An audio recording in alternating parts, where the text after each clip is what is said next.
Welcome back to your social marketing training. We're going to get started again. So I had a lot of interesting conversations during the lunch, which I appreciate so much.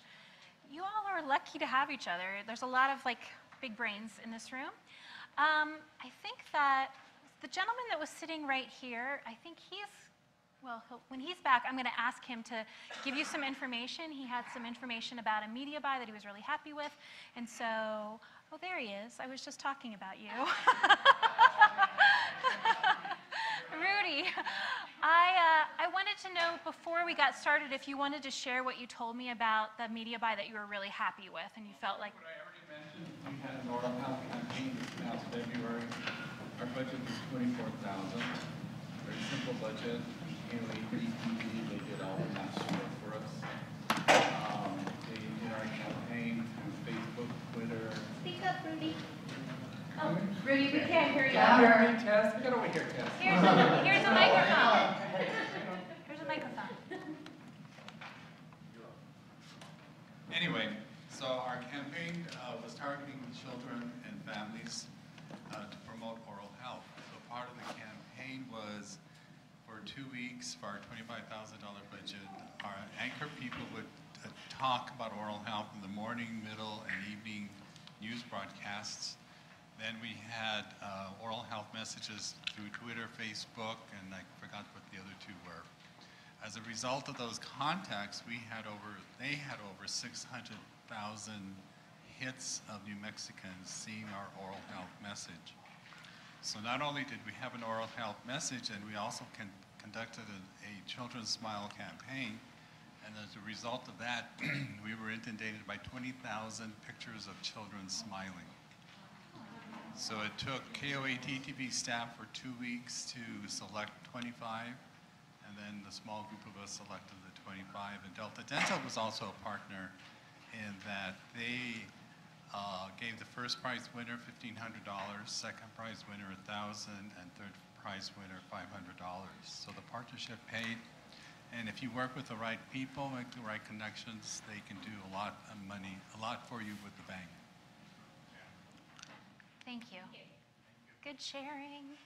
And you know, if anyone else has some sort of New Mexico best practices or things to mention, I heard during the lunch that New Mexico is actually a relatively easy media market to buy in because it's the whole state. Is that true?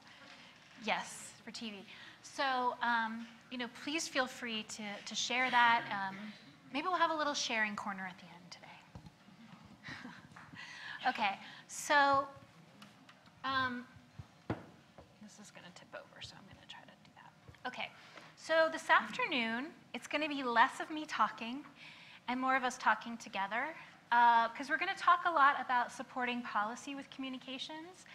And what I'm going to do today, I'm going to sort of provide general process. Here's kind of the things to think about as you're doing this. But I think that we should, since we're all here together, do a lot of connecting the dots in terms of this person would probably be best to do this piece of this. This person would be great at this part. But there's going to be some dot connecting today that I think is going to be a lot of fun. So,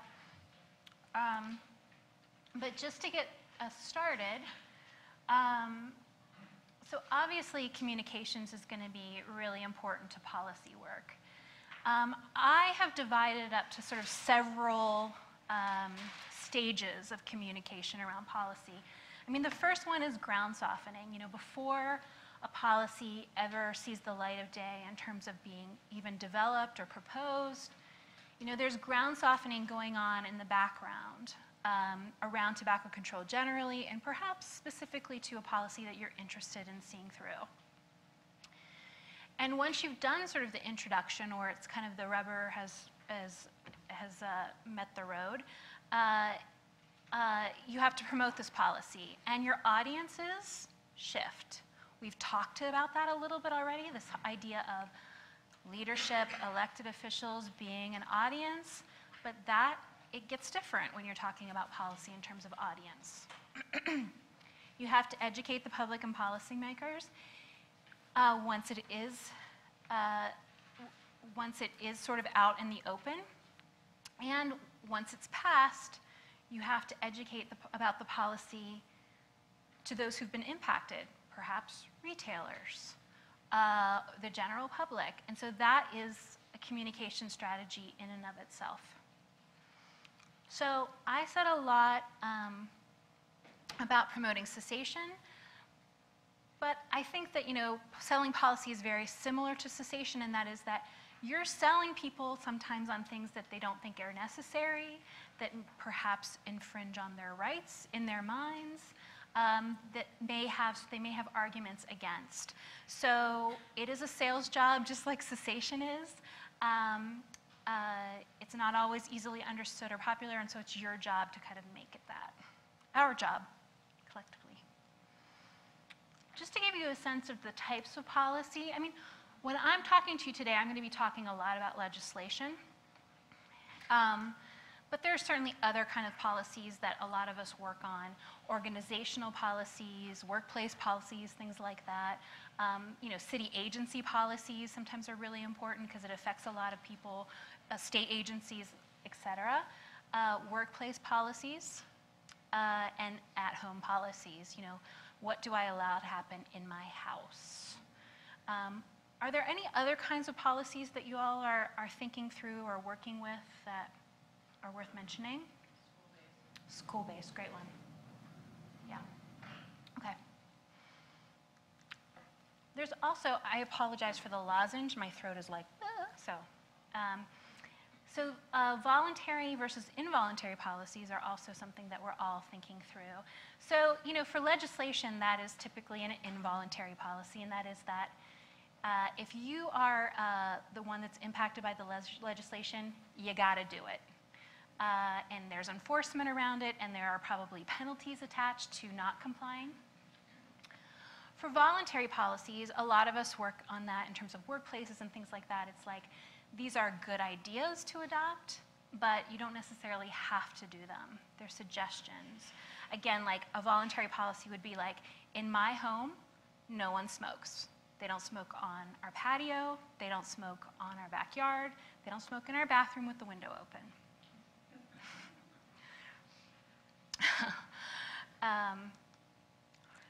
And so I think probably a lot of people in this room know this already, but here's some examples of tobacco control policy that are often adopted by local jurisdictions and states. Certainly, smoke-free air policy is incredibly important and incredibly popular. That may be in workplaces, it may be in bars and restaurants, including bars and restaurants, in multi-unit housing, in parks, beaches, entrances, hospital grounds.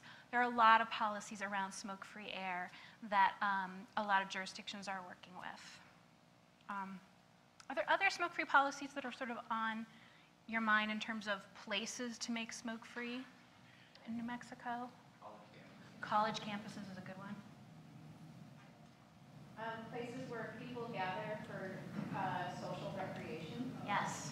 So, like public parks, parades. Yep.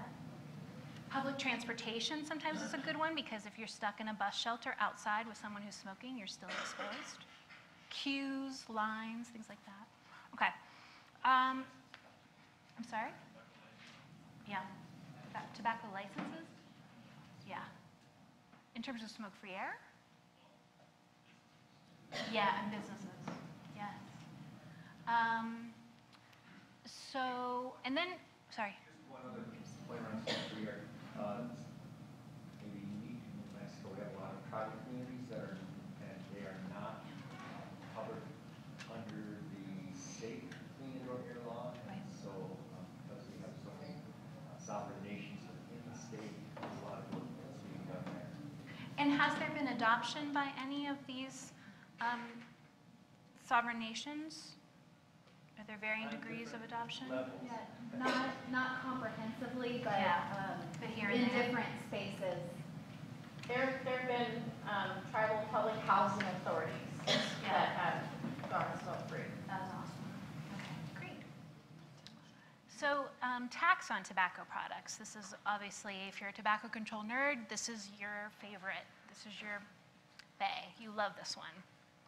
Making tobacco products more expensive is so important.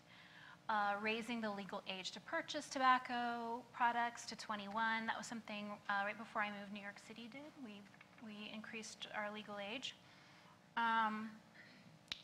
Banning discounts on tobacco products, so important, especially in places where there are high taxes, because as has been mentioned in this room today, the tobacco industry loves coupons, loves 2-for-1s. It keeps people addicted. It gets people smoking. They will do anything they can to combat high prices. So, is there a really good, I want to say matrix, and maybe the Tobacco Control Legal Consortium of all the municipalities that have passed, no coupon And discounts? I'm certain that they have it. I'm certain also Change Labs in San Francisco has it. So New York City is one that has done it. But I don't know since what other jurisdictions have done it. But yes, I'm certain they have it. Legislators are very leery about even sponsoring any kind of legislation that hasn't been legally tested in other places. Absolutely. I know for the New York City example, there are a lot of best practices, a lot of case studies that have been created around that ban on discounts and coupons. So yeah, it totally exists on that one. I kind of have a question, but you had an aggressive point of sale campaign, and what happened? Did that affect? We got sued and lost. Yeah, so it's a good example of, well, we're going to talk about the opposition and how they are real intense. But in New York City, this was before the FDA was even talking about pack warnings, like graphic pack warnings, not that that is materialized. But, and so at that time, we were really interested in having required in the retail environment graphic warnings of some kind. If they weren't on the packs, they'd be on the wall next to a power wall. So our Board of Health passed a resolution to require all tobacco retailers to post health department created graphic warnings next to their power wall or at the counter where you were purchasing tobacco products. And it had to be a certain size, and it had to be displayed in a certain way, and it had cessation information. It had a graphic photograph. It had diseased lungs or whatever. It had, and then it said, "Quit smoking today. For help, call 311," and the New York State quit line. And it went into effect. We distributed the signs. They went up, and then we were sued by the tobacco industry, and we lost. We fought the good fight, but we did lose. And we lost on several points, but the sort of government compelled language is something that, you can't force someone to say something. Government compelled language was an issue. First Amendment was an issue as well. And also the fact that we said, again with the government compelled language, that quit smoking today, technically that's a command from a government posted sign, and they sort of disputed that. It was thank you for bringing it up. It was very painful. No, just kidding. It was, though, really rough. And I'm wondering if other sin taxes have an effect on this, sugar tax. Do they work for or against each other? Or do they work separately? Oh, if your decision is sweeping, like the one for the point of sale signage that we did, it impacts other jurisdictions' ability to do a lot of things. And it would impact, something around soda or alcohol or something like that. I'm not a lawyer at all, but you really do have to be careful when you are a jurisdiction that's trying something new to make sure that it's pretty airtight because of that issue, that not only are you may lose in court, but you may have this really broad impact for other jurisdictions on other topics. Yes. Yes, yes, yes. Because they'll use it as a legal precedent. Absolutely, absolutely. And it will tie a lot of people's hands if you get it wrong. Yeah. And then banning the sale of flavored tobacco products is another popular legislation piece. That's true of cigarettes. You're not allowed to have flavored cigarettes by sort of federal mandate. But a lot of jurisdictions did do a lot of work on those other tobacco products, like, grape flavored cigars that are right next to the candy and things like that. That was clearly designed to appeal to youth. And so in like New York City, there's a ban on those. So I talked about softening the ground. And the work that we're all doing every day is ground softening, because all of this tobacco control work is always impacting the social norms around smoking. So you're always communicating with legislators, smokers, and non-smokers that tobacco is dangerous, that smoke-free actions are important. So sort of cessation and secondhand smoke messaging are really a great ground softening. And everybody sees them. It's in everybody's brain. So the examples of the campaigns I have the New Mexico call to action. I have a tips campaign around asthma and secondhand smoke. And I have an ad from Massachusetts around a testimonial of someone who's sick with smoking-related illness. So kind of talking in multiple ways about why smoking is bad is ground softening. And now I'm going to show you. So when we sort of have on our agenda smoke-free air legislation like parks and beaches or something like that, we'll often run secondhand smoke campaigns that have nothing to do with the policy, but that just talk about secondhand smoke and why it's bad. So I have an example for you. When you smoke around kids, you expose them to thousands of chemicals that are eating them alive. Cigarette smoke contains poisons like cyanide and carbon monoxide that trigger severe health problems, like painful ear infections, crippling asthma, and deadly pneumonia. Cigarette smoke is linked to low birth weight and doubles the risk of sudden infant death syndrome. Cigarettes are eating you and your kids alive. Quit smoking today. For help, call 311. Another campaign that we ran was purely just to sort of, as we were getting ready to do a suite of policies, we wanted to just make the tobacco industry look like the jerks that they are. And so at the time, it had just become banned to put on packs that cigarettes were like low tar or light. Anything that sort of distinguished cigarettes as being somehow like a little healthier than like Marlboro Reds, like, oh, this gold pack is way better for me, or, this is natural, so I'll be fine. That all became illegal to do. But the evil geniuses in the tobacco companies had a way around that.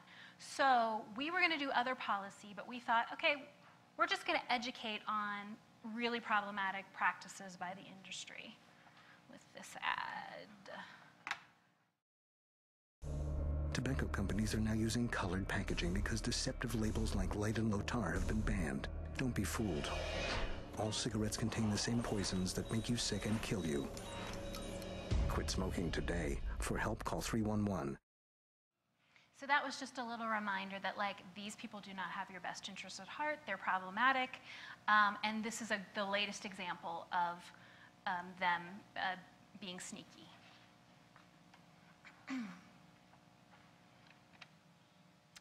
So other ways of ground softening. I always like to release interesting data on health effects and public opinion. Say, the majority of New Yorkers have a smoke-free home. The majority of smokers have a smoke-free home. Things that sort of just kind of supported this idea that, this is important and a lot of people agree with us.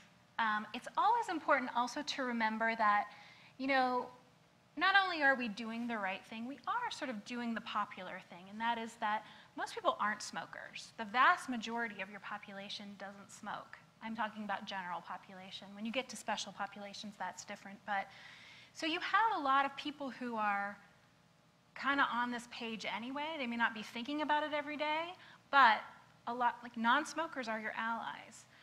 So it's good to sort of remind people about what the general population thinks about smoking. You know, routine social media posts about secondhand smoke, about the important, or the ways that tobacco companies make cigarettes more affordable in order to entice new smokers or youth or, you know, whatever. Like, all of that is important. And I love the community involvement aspect because I think that this gets a lot of play with earned media. I think that it becomes in handy later on when you're making more of a case for policy. But if you have youth that are active in the community out there, going into retail spaces and saying, you know, this percentage of this wall is a power wall, and the candy's right here. And when I go in to like buy my Lifesavers or whatever, I'm a kid and I'm like, I look up and there's like rows of tobacco products. You know, doing inventories of the retail environment, you know, sort of demonstrating, being out, talking about tobacco's problematic practices. Does anyone here work with these youth groups or have access to these youth groups? Aha. So tell me a little bit about them. We have a group called Involvement, also works with TPAC. And what we do is we go into, we have schools, high schools we work with, and we go in and we train them on tobacco prevention. And they work on our 2 campaigns, No Minor Sale in the community, and then the 24/7 in the schools, and raise awareness. And just a personal, I mean, they're very powerful. They are. Yes, they are. Not only do they speak to their own youth group, but they speak to, in the community aspect in a way, they speak to the adults. The adults are very impressed. Yeah. And really do listen to their message. And so it's pretty awesome. So. And when it's time to testify, I know in New York, that was like slam dunk testimony. Do you use them in that way too, or to meet with lawmakers? We haven't at this point. Is that correct? Well, Yeah. how about school boards? School boards, yes, they do. Now 24/7 does meet with school boards, principals. So yeah. And the youth, you know, they propel that. The leadership team does meet with legislators. There is some legislator education as well. Yeah. It's always important to remember that, especially with policymakers, but just generally the population, different things move different people differently. And that is that, you know, I'm someone who, when I see data, that is something that makes me think about it. That's the way my brain works. I like a number, I like a data point. Some people really need real stories. And sort of a lot of lawmakers too, real stories from constituents, real stories from youth. Those are the slam dunks to sort of win people over. So you really, and we'll get into it more, but you really need to think about how to tell a story in a bunch of different ways for a bunch of different people. We nickname Involvement as our youth army, which I love. Yes, It's very cool. I think I saw another hand with the youth question. Anyone else working with youth? Tell me a little bit about it. We have natural helper programs across the state, and some of them they're able to select what the topic area is that they want to work on in their school and community. Yeah. And some of them are doing a variety of things. They are doing the same work that you were talking about. Some of them see effects. Yeah. They're great. I'm such a fan of young people being passionate and really, I saw another hand. I work with them, and I'm not sure where to place them, if they're youth or not, but the undergraduates, I work with the youth and student health ambassadors, and what they do is they basically remind everybody who's in violation of the policy, what the policy is, and what I can quit now, and also some other stuff. So I guess that would be an example. Absolutely. I don't know if they fit into youth, but they've been powerful. For sure, yeah. And it's the same sort of like you're catching them at that activist age where that sort of that passionate activism is really kind of is there before we all get old and jaded. Just kidding, but yes, I love that age group. One of our most successful ones was around community door air. Yes. We've done community by community, we built up the base like that. And then it had gone 4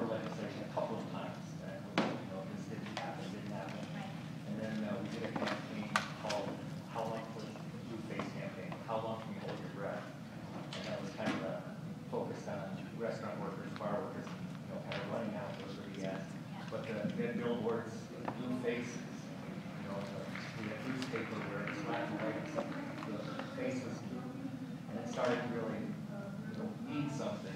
And then the day of the vote, we had 120 kids in blueface at the roundhouse, and they couldn't say no to it. No. It was like so powerful. The kids were there, and they didn't have to say a word. And they had done education. They were real good about doing education, not lobbying, but they were a presence that could not be denied by anyone or movement. Yeah. Really. I love that story. I'm a fan of that strategy for stunts, for testifying, for meetings. It's great stuff. So we've talked a little bit about the youth piece, but what are other ways of ground softening that you've used or that you would like to use, or just let's brainstorm about New Mexico, because I think that that's important to sort of think about what's sort of the ongoing conversation around tobacco and sort of and how will that help us later if we're going to do a policy? Yeah. I want to bring up conversations that are happening in multi-unit housing. Yes. It's fascinating to hear the different stories coming from public housing authorities, market rate groups, private owners, managers, the owners versus the managers versus the residents or tenants. It's fascinating how all these conversations occur within the same environment. Yes. It's fascinating. Yeah, this identification and sort of working with new partners is ground softening. This idea of thinking about tobacco control differently with different groups is so helpful in that, I think later on when you are ready to testify or when you are ready to sort of even draft legislation, those are the people you're going to go to and say, you have to look at this and make sure I'm saying this right, this makes sense, can you testify, all of that, yes? Well, I think a step before that, before the issue, and maybe that's the benefit of working with associations, is that some of us have relationships with legislators already, so they value us as a trusted resource, and therefore when we come to even if it's with a new issue, there's some credibility there that we're not wasting their time, and that this is something that they should pay attention to. That's so smart, yes, good point. Anything else? Yeah. Under the New Mexico Allied Council on Tobacco, this past month we looked at speaking to legislators that may not be directly concerned about tobacco, like maybe it's really not an issue or they're not serving on a committee that would be impacted by a tobacco legislation. But we did a letter writing activity that just shared that we are your constituents and this kind of program is important to your area or your district. So keeping that communication consistent about the programs happening in the state. Very good. Anything else that you sort of see yourself doing as ground softening or you'd like to do? Yeah. I think over the last several years, I think we made a decision at some point, 4 or 5 years ago, to quit trying to pretend and other people believe that we were comprehensive tobacco control in New Mexico.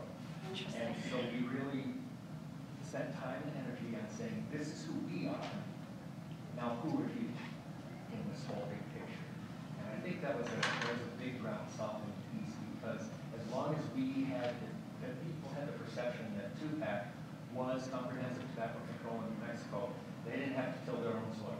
Yeah. And for us to kind of step back and say, this is who we are, and this is how you are, and this is everybody else has roles here. It allowed people to take up space that they thought we were taking up when we couldn't do it.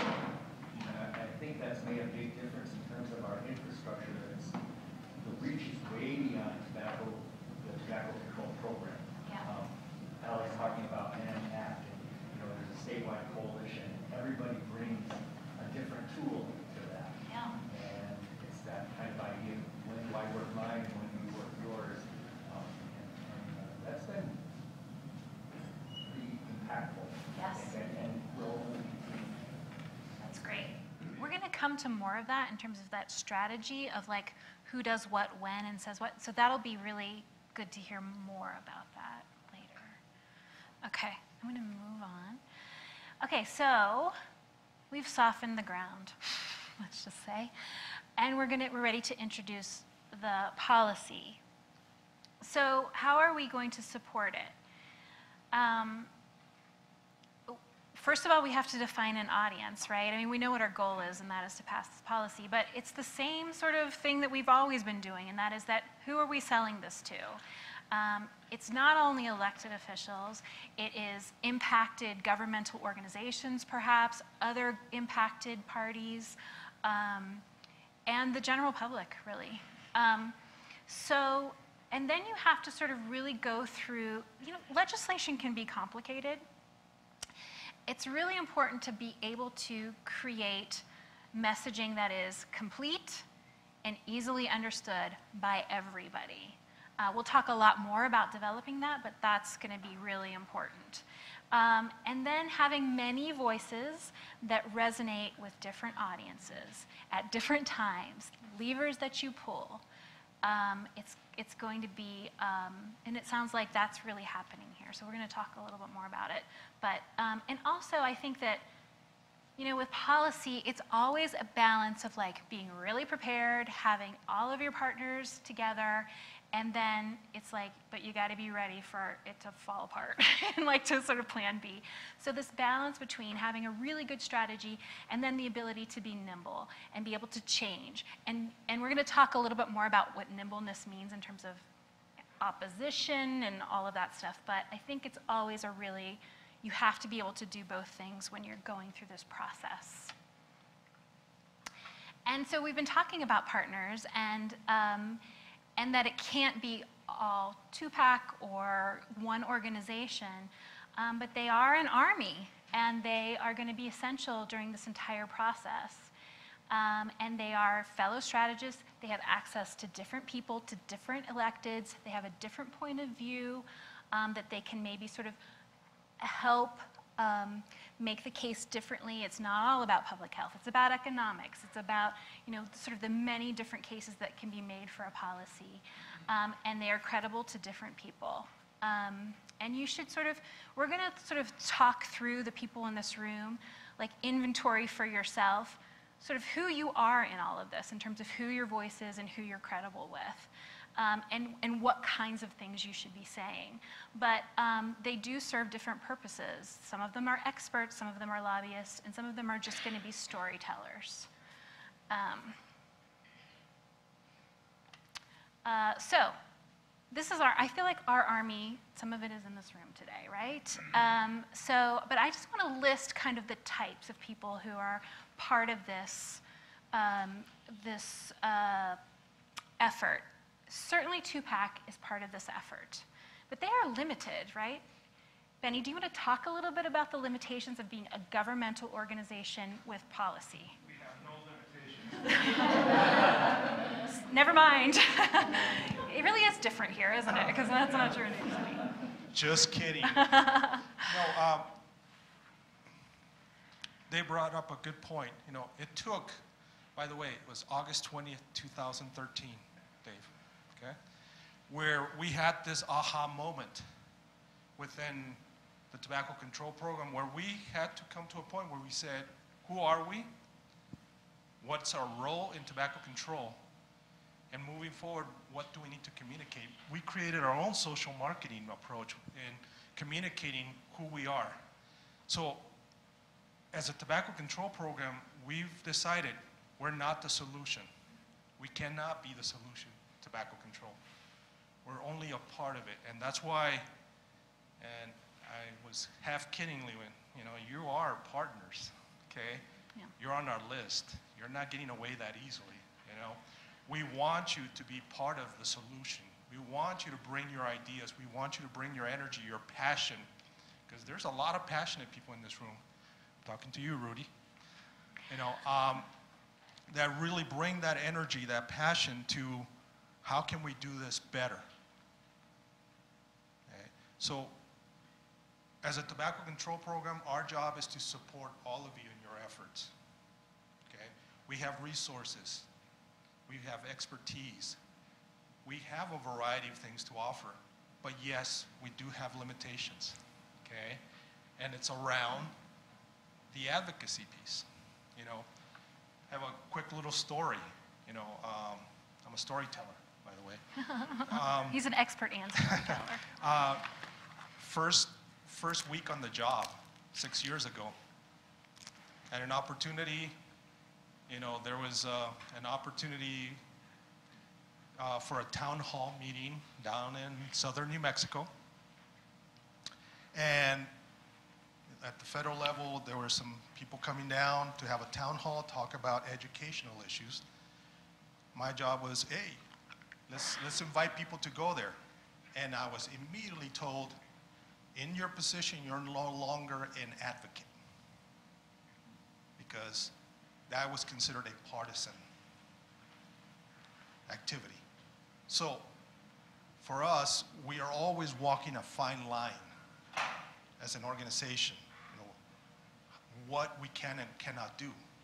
So that's why we're looking to partners like you who can say, I can do that. I have those relationships that you don't have, and I can go and talk to them about this. I think they'll be a good audience for this. So that's what we're looking for, you know. Our limitation is we cannot advocate, we cannot lobby.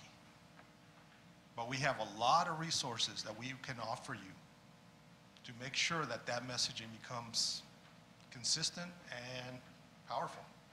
And who would you say your audiences are in terms of you can't advocate, but you can educate and you can coordinate? That's right. So who are your audiences, would you say? Oh, well, we have a variety of audiences, you know, and Dave can speak to this a little more, but we've identified, you know, professional associations. We are really now understanding they have so much value, you know, because they have a membership. They have people who, they're already having some of these conversations, you know. I keep bringing up multi-unit housing because it's been fascinating. When we first started with that work, we didn't know where it would go. Now we're talking about policy at every level, with people actually having a rule in their home saying, you will not smoke in my home or in my car. To public housing authorities who are saying you will no longer smoke in the complex. To mortgage finance authorities saying, if you're a developer and if you go smoke-free and get certified as smoke-free, you can receive low-income tax credits, 9 percentage points or 4 percentage points based on your activity. So we're talking policy at several different levels just within one strategy. So for us, that's an audience that we need to be reaching out to. Healthcare providers, fascinating. You know, the data is very clear. When a healthcare provider asks about tobacco use, advises to quit, and makes an effective referral, that's an effective intervention. And it could be very quick, 3 minutes or less. So that's another audience that we've identified. You know, working with youth and youth engagement, you know, bringing in youth leadership and creating that youth army has been part of that audience development and creating the messaging for that audience. So it's multifaceted in our approach. Anything else you want to add, Dave? Yeah, I would say, when you think about audiences, we're just always really intentional. You know, it's always the question, who is the audience? And it can vary from, you know, a really large group of people. I can remember, again, thinking back to Clean Indoor Air, we had the audience of one single representative that we wanted to educate. Yeah. And that's why we put the billboard up on the roof that person had to drive. So and it was clear, though, this person is our audience. Yeah. That's the vote we need. So it really it's all over, like, you know, just depending on, and at this point we have several different, you know, pretty big campaigns going on. Each one has its own very intentional audience. That's all I can really say. Pay attention to it. All right, so for those, there are people in this room who can lobby and who can advocate. So raise your hands if you can lobby. Laurel, tell us a little bit about, you know, who your audience is. Tell us about sort of your ability to kind of, what your role in all of this is.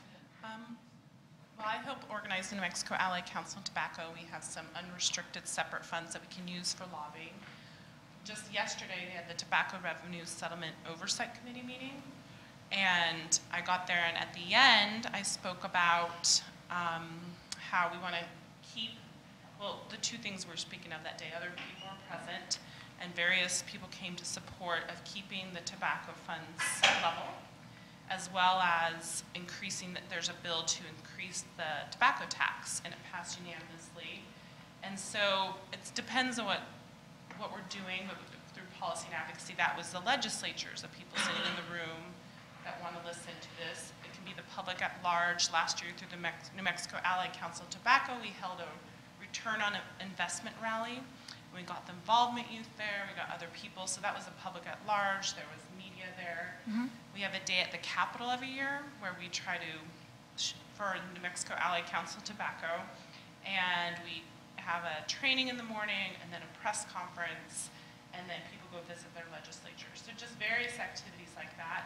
We also hope to do anything related to grassroots activities, so if something came up in a local jurisdiction, respond that way. So it's a variety of things, but a lot of it has been to support the tax increase, because that's what's really current with partners. Yeah. As part of the work group that Allie's the co-chair of, we have the one committee is a Tobacco Action Committee, and people from all the other, you know, various organizations that work in tobacco policy go to that, and they have a policy protocol process to see what to support and how to represent the New Mexico Allied Council of Tobacco. So it's kind of been a comprehensive process. Yeah. I'm spacing it out. The day of the Capitol is January 31st in the morning, and we're going to have the press conference from 9 to 10, and there'll be a training and food and partner tables and the opportunity to go visit your legislatures. So that's another big thing, because we can get this message across and educate and provide. No partner tables, I guess. It's a short session, so it's been a little tricky, but that will be January 31st. So that's a variety of examples. That's great. And then we had Kelly over here.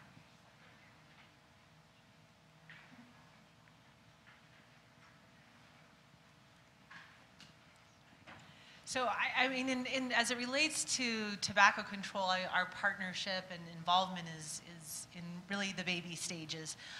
But I think that the reason that we're having those conversations is because we have a very active government affairs committee that's appointed of solely owners of properties.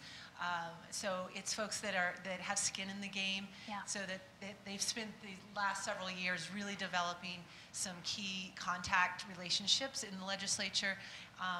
We have 2 contract lobbyists that work for us and help, you know, kind of guide us through the process when new issues come up, things like that.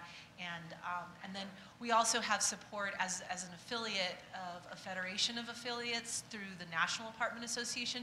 We have federal help on the federal level through our national association as well. So resources and what other communities are doing, especially as those partnerships, other associations that are partnering with that as well. Excellent.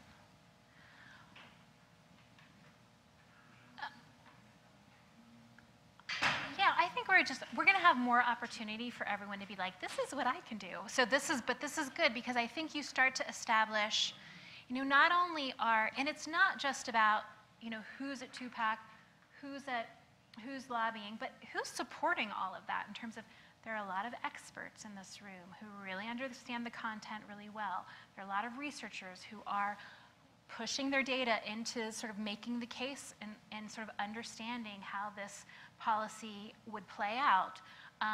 There are a lot of people here who are experts at communicating, who will know how to make these messages very motivating and really sort of hit people in the heart and mind, right? So, and there are people in this room who have access to special populations who understand that in a way that lawmakers are really going to care about, in terms of what the impact of a policy will have on certain groups. So, the first thing you want to do, I mean, I would say, if it were me, and I've done this before, you know, remember the creative brief that I had expressed where like you're thinking about your campaign and you put it all in one document for everyone to use? I would do something similar for a policy with all of your partners being on the same page with here's what the policy is and here's how we're going to talk about it. But you certainly start with a statement of the problem, just like you do with cessation messaging, that this is, you know, secondhand smoke is devastating to health. And then you assign blame. It's always the tobacco industry. It's always their fault. But no, I mean, I'm joking. But I think it is important to sort of show that there's this larger system that is creating this problem. And that here's who's impacted. We live in New Mexico. Here's what New Mexico looks like. Here's who's most impacted. Here's the burden on the population broadly. Here's what it means in terms of smoking prevalence or disease and death. You know, sort of those numbers really matter. Here's what it does to special populations. Here's what it does to youth. Here's what it does to certain age groups, minorities and ethnicities. Here's how it plays out differently for them. It's good to establish all of that. And here's how it impacts certain parts of the state differently. That's going to be really important to lawmakers because they are very interested into their constituents and they are going to want to know in their area, what does this mean? I think that graphs and maps are always really useful in showing impact. I think like sort of creating infographics around this is smart. Just sort of like the most digestible way to convey this information is the best because you're going to have a lot of different people needing to understand what you're trying to do. And I also think that real stories are really important. The youth piece is really important. If you have impacted people, like people who are sick with smoking-related illness, that is really crucial. I don't know, have you guys seen the TIPS campaign commercial with a woman named Marie who has Berger's disease and she's had a lot of amputations? It was like the first round of TIPS. Anyway, she's a New York City person. And she was originally she was in our testimonials that we produced in New York City. She's from the Bronx. And she still lives in the Bronx. And every time there's an ability to meet with a lawmaker or to testify, Marie is there. She is a reminder of like, see what smoking will do to you. And she is really good at telling her story and talking about impact. So those kinds of stories are really important. As are stories from doctors. I mean, clinician stories are really important too.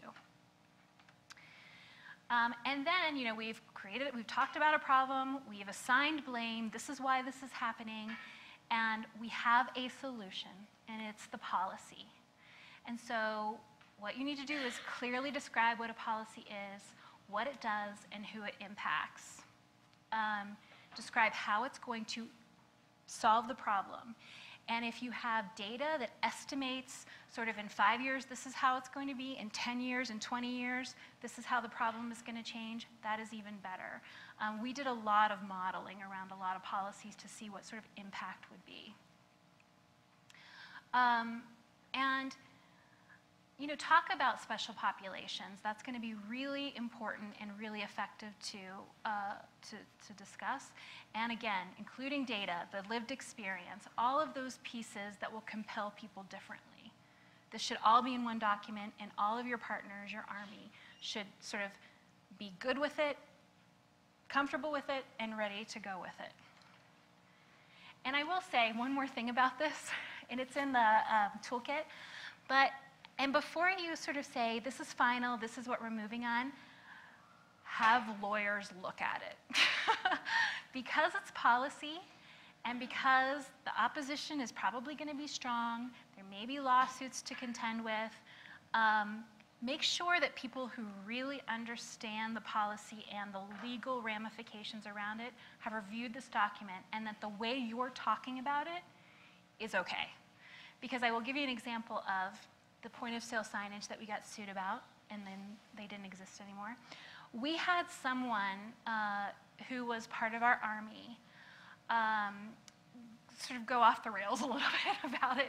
And she just sort of talked kind of openly about making promises that were not necessarily based in fact, or that were, just not part of the talking points. And it came back to bite us in the lawsuit. Those quotes were included in the lawsuit against the policy. They're always listening. So make sure a lawyer has said, okay. And so then these are the guiding points that will inform everybody's talking points, every op-ed that anybody in this room or elsewhere is going to write, any paid media that any advocacy group is going to do on this, your social media posts, your one-pagers, and we'll talk a lot about one-pagers, your testimony. Everybody should have it. It should be, good to go legally, and everybody knows that this is how we're talking about this. Now, the story you tell around it may be a little different depending on your audience and who you are, but this is how we're talking about this. Okay, so the opposition. In New Mexico, when you've done policy, have you had sort of a strong tobacco industry presence come in and kind of, talk a little bit about what happened. Well, I mean, when you, don't worry, I think you hear me okay, right? Okay. Okay. So, picture, we love to use Sandy Adamidakis from ACS, American Cancer Society Cancer Action Network. She is our government relations director, and she's been, really passionate about tobacco control. She used to work for TUPAC. And I remember my first time going to Santa Fe and, providing testimony before a hearing. And as I walked in, Sandy came to me and said, "Okay, don't look now, but in that corner, you're going to see a dozen $2,000 suits sitting there. They're the tobacco industry lobbyists." And I kind of glanced, and sure enough, they were all lined up. It's so true. They're shiny, their suits. They're shiny. They twinkle. They're kind of like vampires in a slide. Yeah. And they stand out because they're sitting there. Great. The portfolio. They're not shopping at Ross. No. And they have really bad tobacco wrinkles. And they were waiting, by a legislator's office because they had appointments. They all had an appointment. All 12 of them had an appointment with the legislators that were waiting outside his office. And as soon as he was ready, they were going to walk in. This was their army. And I remember, Dave, we talked about, wouldn't it be nice if Sandy had her own army so she could walk in with her entourage and stare them down, And that's what the work is being done now, is creating that army so that Sandy doesn't have to go in and deal with these $2,000 suit people. I'm serious, they're like Twilight vampires. They just glitter. They just glitter, and you can't miss them. That's what we're talking about. Yeah. That's the opposition, and they know their job very well. Okay? That's what we're doing. In New York City, here's what they looked like. They looked like that. They had really nice, expensive suits and really good shoes. And they did show up to meetings, to testimony, to all of that. They were always there, and they were always there with lawyers. And they were also accompanied by, strangely enough, local business people who would have been impacted were also there. So, tobacco retailers, cigar retailers, those people would, those people were also there, somehow weirdly armed with the same talking points. But, and their points were always around the legal and economic impact of the law. If they're not going to go there with health, because that hasn't gone well for them, right? They can't really stand on that anymore. but they're really going to talk about legal and economic pieces.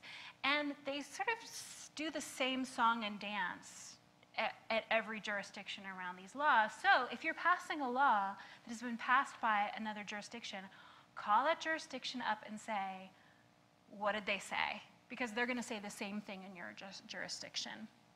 There also may be sort of an AstroTurf organization or organizations that are possibly paid by the industry that are going to be really vocal about hating the law, that they're just regular Joes and Josephines and Philip and Phyllis Morrises that are going to be really vocal about it.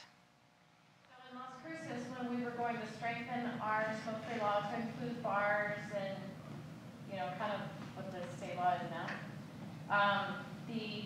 the face of the opposition was this really old, really cranky, very cantankerous Phyllis Morris. She owned kind of a local icon place in town, and she was very short with people, very rude.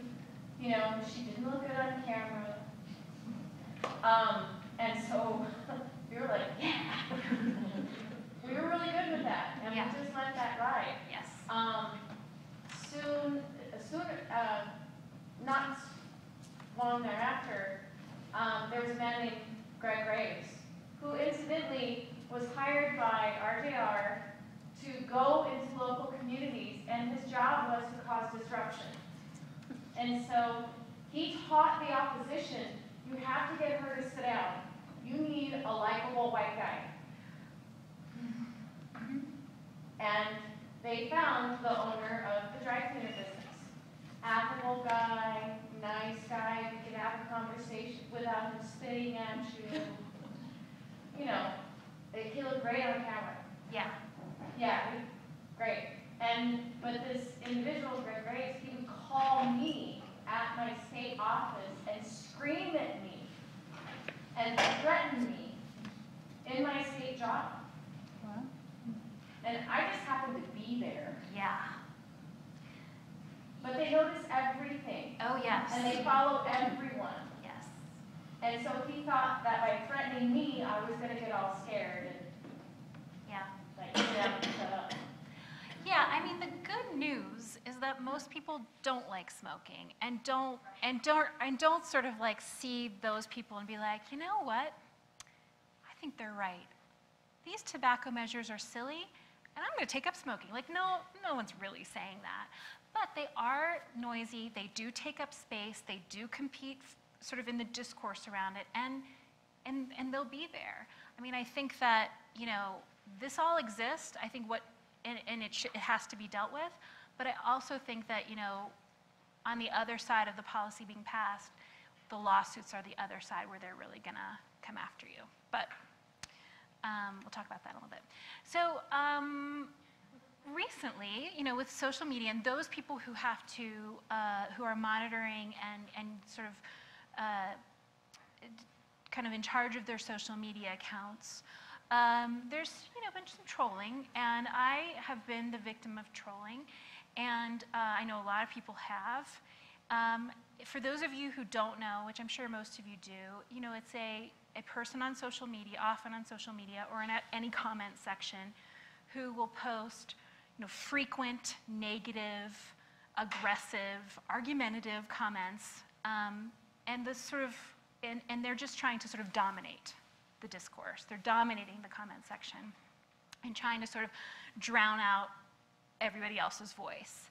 And they might be bullying or abusive to the, you know, your account or to other commenters, but I will say that, you know, I never really experienced trolling until we started doing e-cigarette legislation. Yeah, and the e-cigarette folks were intense.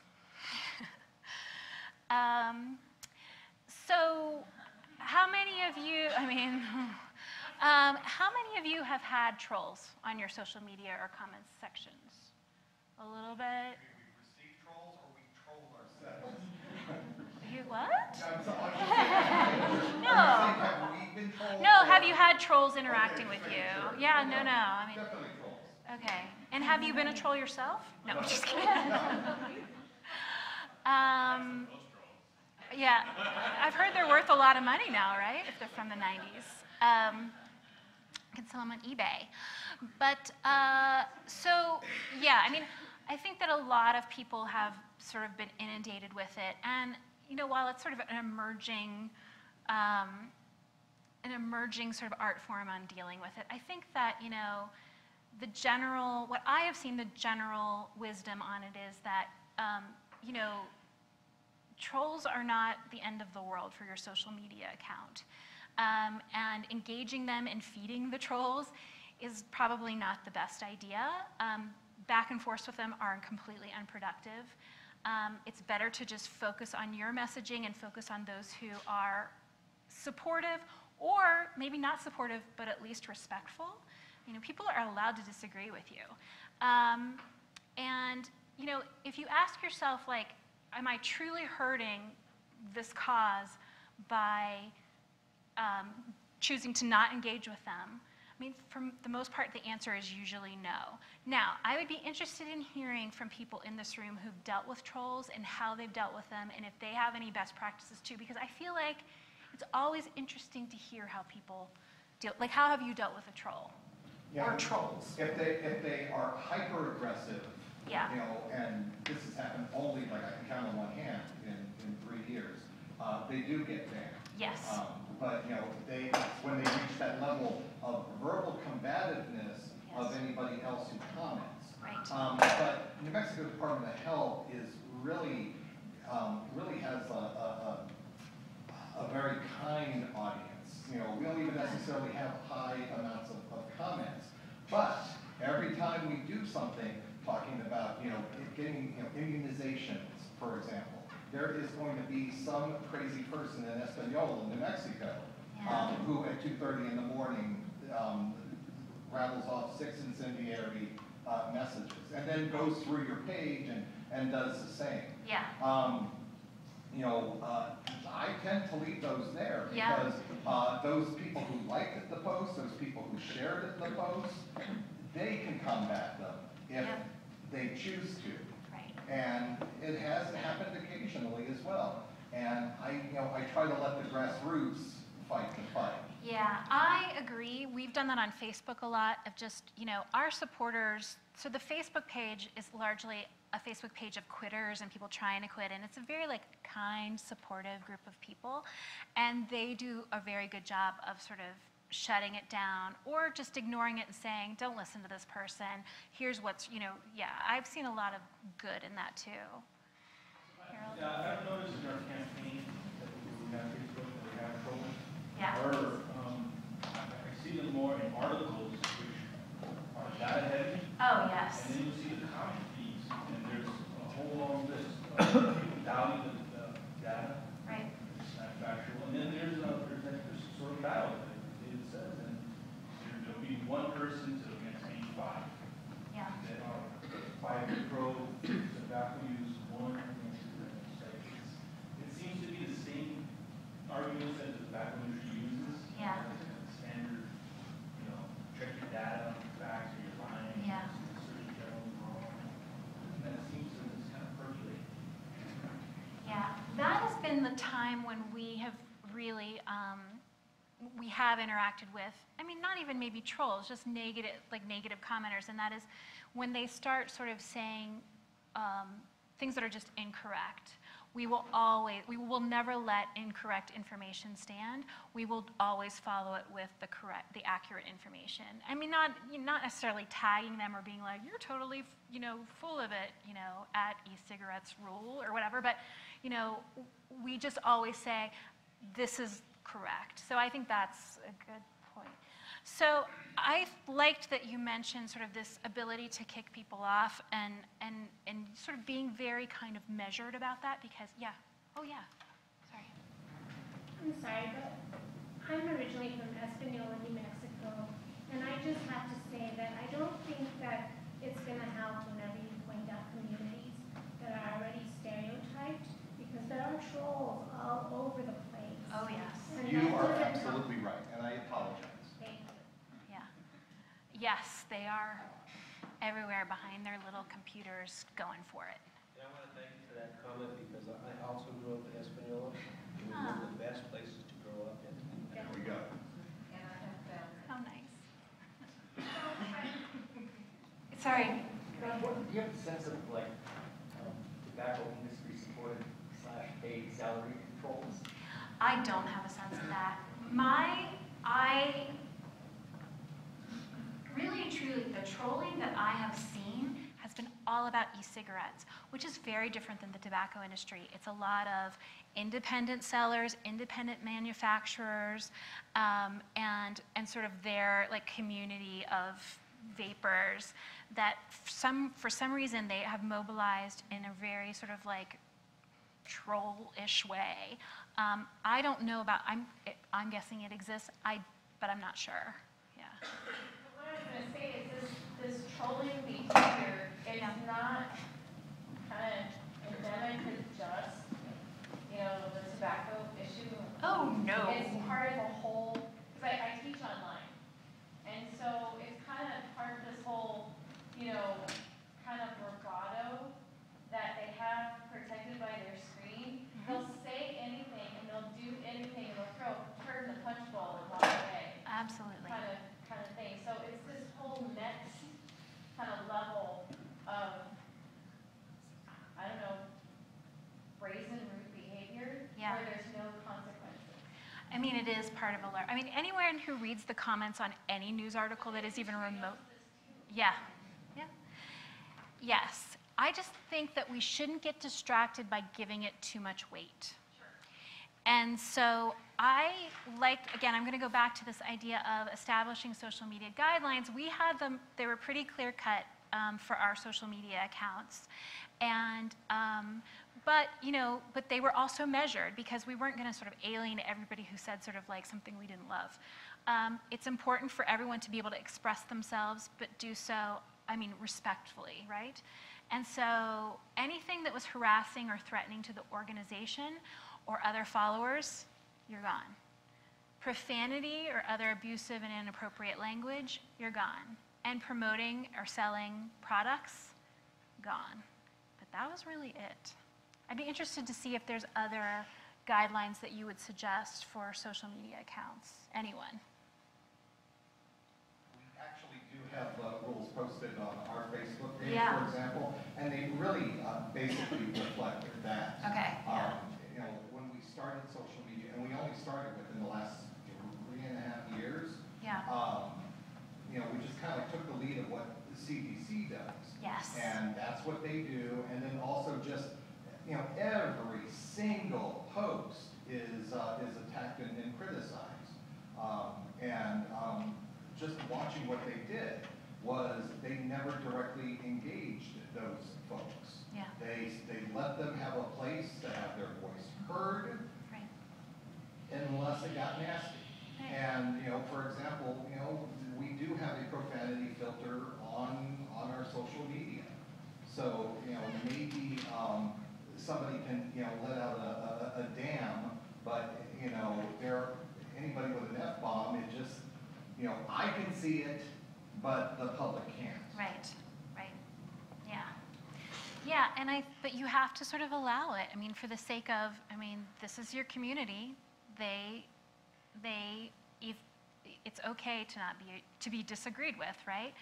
It's not okay to sort of bully and harass and be abusive. So, and I think there's something to be said for, in most cases, just kind of riding it out. Yeah. Not allowing comments at all. You certainly could do that, but that does sort of read as a lack of sort of transparency or a lack of not wanting to communicate. Social media really is about connectiveness, right, in a two-way street. I think some posts it is appropriate to do that, to disable comments. I think that you should think about it before you do it. I don't know, what do other people think about that, about disabling comments? I say, closing off something from comments from the get-go, or just generally not accepting them, period, is, immediately interpreted as dismissive. My opinion doesn't matter, and that is completely the opposite of what social media was created for. Yeah. social media has empowered everybody to have an opinion about everything, whether they know a single thing about it or not. And people get really resentful when their uninformed or educated opinion, it doesn't matter which, is blocked. Shut down. I agree. And your website is different. You wouldn't put a comment section on our news section of our website, for example. Right. You don't put commentary on that. Right. You're in control of it. But social media, I agree with Dave. I think if you're on social media turning off comments, you shouldn't be on social media. Interesting. I would agree with what you just said. On our social media, we allow comments. But on our blog, our articles get spammed. So every day I get, I was moderating the comments, but 0 comments were relevant. And all of them were promoting other websites and it was absurd how much spam we were getting. Yeah. Nothing was trolling, it was just buy this weird yeah. Get more followers. It was really dumb. Yeah.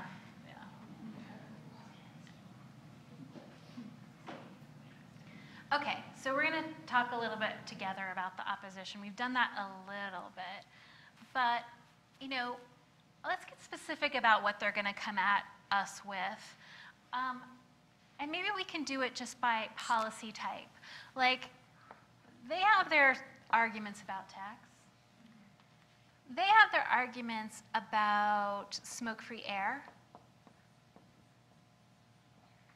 They have their arguments about discounts and banning them. So what are they? What are their arguments? What do we seek? 21 as well, because Yes. we know that one's coming. Absolutely. I'm going to put it down here.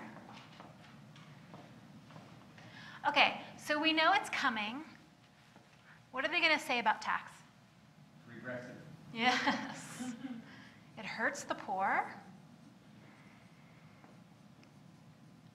What else?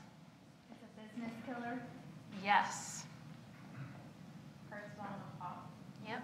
And they're gonna play up the divisiveness and the polarization in the nation now. Oh, geez, yeah. Yeah, and they're gonna, blame one side or the other. Yeah. It's gonna be one side. Can I ask on the text, is there a plan to bring it up with the governor still being in office? I mean, it seems to me if she's Don't turning ask it me. Uh, Yes. It is? But if she's turning it down, isn't she going to turn it down again? It's about continuing education, like I've learned. Oh, well, okay, I was just asking, because I was thinking, that seems like it should be tabled for the next person. But every time it's reintroduced, that actually has gathered more support to the point where yesterday the Tobacco Settlement Revenue Oversight Committee Yes. supported it. So those things are happening in spite of the veto. And so that's why it always continues. And Okay. also, interestingly enough, even though it doesn't get passed every year, it goes up a little bit more. And- the taxes, oh, looking okay. at more tax. So it's maybe, and I think it's, 7 years of ground softening. And you kind of wonder, is it gonna, is it gonna take us And this time? it gives us an opportunity to Yes. learn what their argument is going to be this time. It puts them on the defensive. Yeah, Oh, If we and they don't have, propose anything, then they. yeah, they have to out themselves a little bit with their arguments and their buzzwords and their tactics and who they're gonna focus on. Okay. So, even though I find it completely frustrating, but that's just me, it's part of the education process, it's part of the ground softening, it's part of the building of support for when we finally get to the point. So, Okay. the prohibition against cockfighting was introduced every year for 20 years. Was it really? Yeah. Wow. Yeah. Wow. Smoke-free air, had to build for almost 20 years before it finally went. So it's just part of the process. Okay, all right, well, thank you for explaining that, because I'm wondering. So I'm just going to say, in terms of I'm really sort of aware of time. I just want to be respectful of it. But for these arguments, there is a load of data that says nope, nope, nope. It's not regressive. It doesn't hurt the poor. well, actually, it is kind of regressive, but like it doesn't hurt the poor. It is not a business killer. There's no evidence that this has hurt businesses or that it hurts small businesses or it helps them not compete. That there is zero evidence. And there are plenty of jurisdictions who have done a number of tax increases and have a lot of good data to use to combat that you know this is coming and you know how to say there is no evidence of that. Okay, so let's do tobacco 21 because you are going to come up with that. So what do we think the arguments are going to be against tobacco 21? Rights. Old enough to serve your country, old enough to smoke. Old enough to smoke while they're doing it. Which may get answered with the military exception. Right. I'm just going to say, from New York City's standpoint, I went through the Tobacco 21 experience, and we did not get a lot of weird opposition to it. They were pretty quiet about Tobacco 21. Was it a concession? I think so, because it went with a package of bills, including a ban on discounts. So yeah, they were pretty quiet. But what are other sort of, what else do we think Tobacco 21 there's going to be? I mean, I think they're going to say that it's just not going to work. Confusion. Everybody knows 18. I know. Yeah, Okay. it's easier to look at the difference between the vertical license and the horizontal one. Okay, under 18. I know, especially people who card for alcohol. That's not really be hard, right? No, it's just the same. It's easier, actually. Huh. I can see there being a concern about the cost to educate the state, like the cost the state would incur to roll that out. Yep. Too bad we don't have licensure. So you don't have tobacco licenses? No. Zero. That's hard. That's hard. Sorry. Can I? So I can sell cigarettes legally? Not that I would. Okay. Compliance, I think, is, we almost become our own opposition with Yeah. compliance because we do realize that without compliance, unfunded mandates aren't, these are not things that build respect Right. in the communities, and so they get thrown off. So Okay, that's a good one. So some of these we can come back pretty easily in terms of like the old enough to vote, old enough to serve your country, not old enough to smoke, and that can easily be saying like, not old enough to become addicted to a deadly substance. I mean, like you can make a health rationale argument pretty easily there. And also the alcohol argument as well. I mean, I think that one can be approached, that it's not going to work. Well, you now have a number of jurisdictions where it has gone into effect. It is working. Sort of their predictions around, one of the most compelling arguments for Tobacco 21 is that it's all about youth access, and that is that there are plenty of 14 and 15-year-olds who are friends with 18-year-olds who will share cigarettes. There are not a lot of 14 and 15-year-olds who are friends with 21-year-olds. And so that is a really good argument around the youth access. The confusion piece, just card like alcohol, that's easy. I mean, retailers, it'll be a relief. They don't have to think about it. The cost to educate and compliance, I mean, that's really specific to here, and I'm wondering how you would combat that kind of argument. Pass the tax, and we can use the tax to do it. Perfect. Pass licensure and the licensing fee.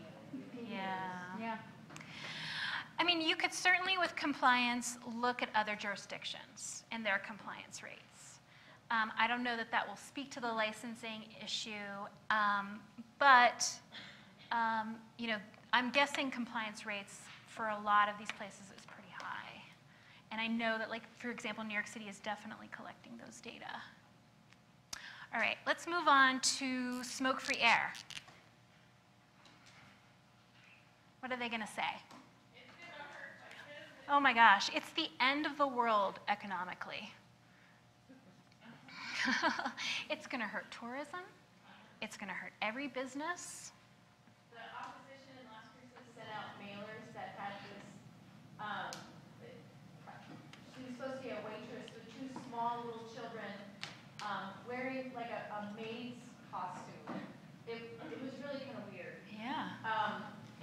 of a rundown apartment that had an eviction sign on it.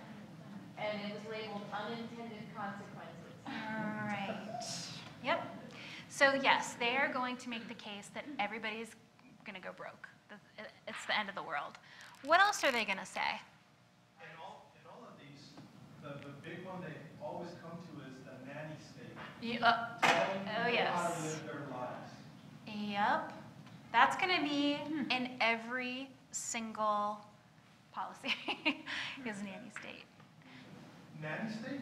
This is where you cannot make decisions for yourself. You're a little kid. You need a nanny to tell you how to live your life the right way.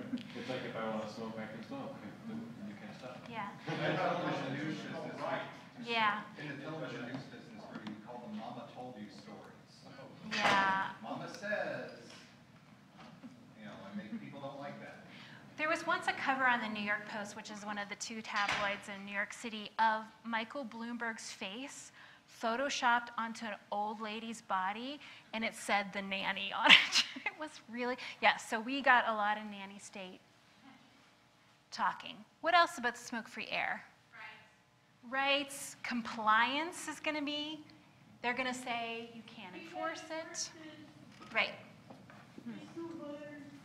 So luckily, there's a lot of places who have done these kinds of policies that have measured sort of the economics and the compliance issues, and those couldn't be more false. In fact, in the New York City example, tourism revenue went up. Bar and restaurant receipts and revenues went up because more people wanted to be in the bars and restaurants because most people don't smoke. They didn't want to sit in a smoky bar, but now they could. Still very much alive with smoke-free air. Again, the state's covered. The tribes are not. Is that level playing field kind of argument? That, and especially when you look at casinos, which Yes. is like the golden ticket out there, and you have, then that makes it an uneven playing field, but you're working with so many different sovereign nations at the same time and compacts, and it's very, very messy. What's the answer to that? Like, how would you, in a couple of sentences, respond to someone who asked you that, like in front of in front of a camera or something like that, in terms of the level playing field? The tobacco industry is just based on of their own ads, explaining how they have been manipulating Yes. the public. They can use their ads against them. Absolutely. I mean, and use their words, the same arguments they make every single jurisdiction, and just point to them and say, yeah, they did it here, here, here, here, and here's where it didn't happen. It's the same old tired argument, and it's baseless. I mean, I think that's good to point to, like, this is their icky tactics. Again, ignore it. But it looks like you have some thinking to do in terms of the level playing field and having sort of a very good argument about why the health benefits of something like this outweighs the complexity of that. So. What seems to be the strongest is around, worker. Yes, worker health and safety. But the economic development and also the power of tribes having loans to pay for the casinos. Yeah. That threat is very real, I think, to think that we can mess that up, we would default on this or something very strong. Interesting. All right. Ben, Yeah. I heard this, and I've been hearing this a lot, and I heard it from a legislator yesterday at the hearing. This is a zero-sum game. What do they mean by that? There's winners and losers. And they want to make sure that the right people are the winners and the wrong people are the losers. But they don't identify who the winners and losers are. Yeah. And does the public health rationale around some of this trump that? It depends on which one you're talking to. Exactly. It's really, it's interesting how this is used in a way that it's hard to get around it, because they basically put you on the spot saying, well, who are the winners and who are the losers here? Well, it's good that you know you're going to be asked that so that you have an answer. I mean, and I think that, you know, the winners are the residents of New Mexico, including the smokers who will be encouraged or motivated to quit by this legislation, youth, blah, blah, blah. And the losers are certainly the industry. And then you can sort of say if it's retailers that are impacted. I mean, I'm brainstorming. I don't know if this would work. But, you know, whoever sort of the business are that are impacted, I think it's a good time to reassure that we are thinking that through. We are planning on educating. This is how we're planning on sort of, I don't know if that works, but that's what That argument interests is me. going to be used in the tax piece. Okay. Because it hurts poor people. They're the losers. But in what way? I've heard the argument that. But they won't smoke. Well, here's the argument that I heard, and again, from a legislator in a public hearing. We're going to hurt poor people because they're going to have to choose between food or tobacco. I'm not making this up. Yeah, I think that's where you sort of start asking other jurisdictions for their data about the quit rates post tax increase, and that I think it's more distributed than that. And but I don't know. I mean, I'm just thinking off the top of my head. I've also heard the argument that because they're doing a good job, New Mexico is lowering the smoking rate. Yeah. So have the taxes from the cigarettes going from the state causing the deficit the state has had in recent years. Does that make sense? Wait, what? Oh, I see what you're saying. We have been too good at driving down the smoking rate so that less people are smoking, and we're not generating enough revenue From your taxes. from taxes. Yeah, and I Plus the think. settlement goes down. Yeah. Right, because they already break that fund and don't fall in the budget. Wow. So they're willing, so then, I mean, I don't want to be aggressive, but they're willing to trade lives for revenue. Yeah. And would saying that to them make them upset? Because I just feel like, whoa. Yeah. Welcome to our state, ma'am. Thank you, And sir. wow. I've had legislators tell me, I am not going to take the only source of comfort from somebody living in poverty. Wow. I didn't know what to say. Yeah, I mean, What do you say? I mean, my answer to that is, you know, there's nothing comfortable about emphysema and stroke Show me emphysema and, commercial. you know, and cancer and Right. all of the things that, SIDS. yeah, oh, yeah. All right. It's good that we're having this conversation, but I feel like the answers to these are going to be a work in progress. I'm like, whoa. But yes, it's good to be thinking through how to combat these arguments because they're coming. Yeah. Listening to what Benny was saying, just the other day I was having a conversation with some students that were standing outside of the food area where they started the sub. And so I was asking them, they were smoking, and it's like, I'm pretty sure you guys are aware of the new policy, you know, and so on. And so what they told me was, you know, we're smoking because we can't afford a meal plan. Yeah. Yeah.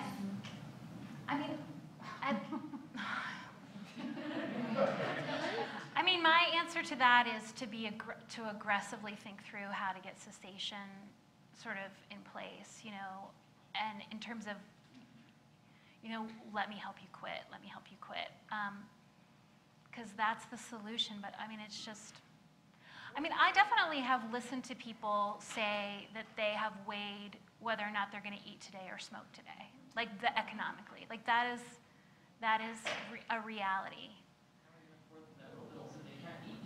Right, and I think that, you know, that can easily be, in an empathetic way, you know, talk about cessation is free and there's support available.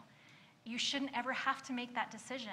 You know, that right there is the power of tobacco. It's not a comfort, it's jail. Yeah, okay, again, time. I'm gonna try to, in terms of discounts, just a couple of anticipated arguments against.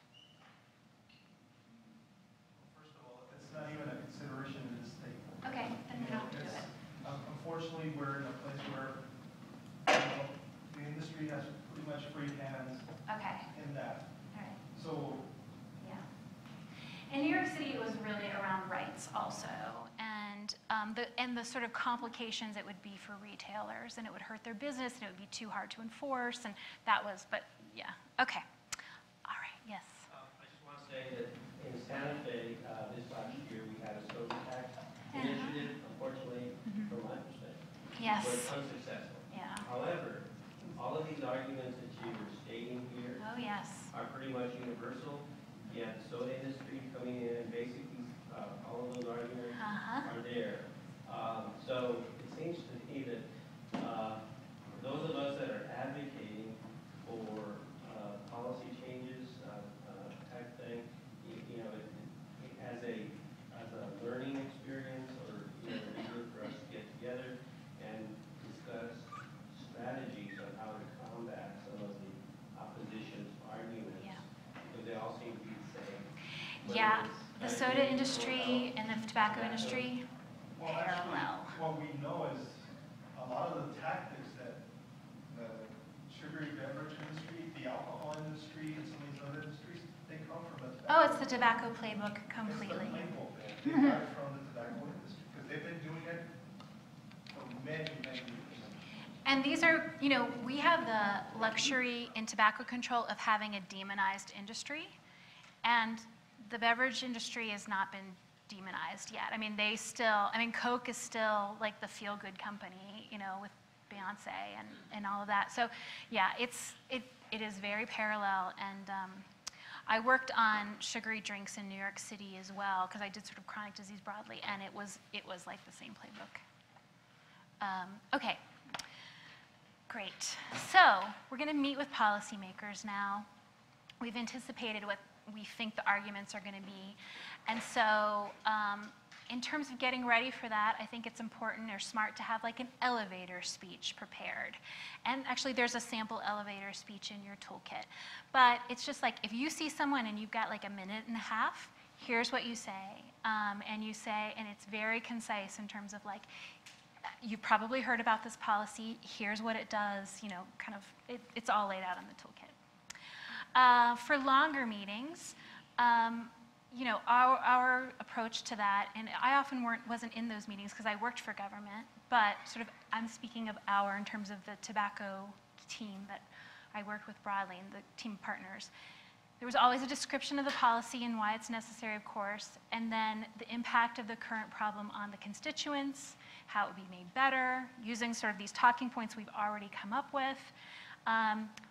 Really make sure that they understand that you have been thoughtful about the economic and enforcement considerations, because they are going to be interested, likely, in understanding, like, how's this getting enforced? How much is it going to cost? What's the economic impact? What's the impact on whoever else is going to be impacted? They want to know that you know that, if that's going to be important to them, because those folks are their constituents too.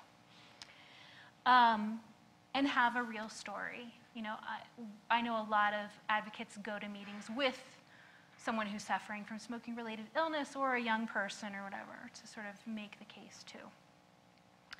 Always have one-pagers about the policy in your pocket, either to give after the elevator speech or after the longer meeting, the way that we always did it. And there's a sample of this in your toolkit. The way that we always did it is we did one side English and one side Spanish.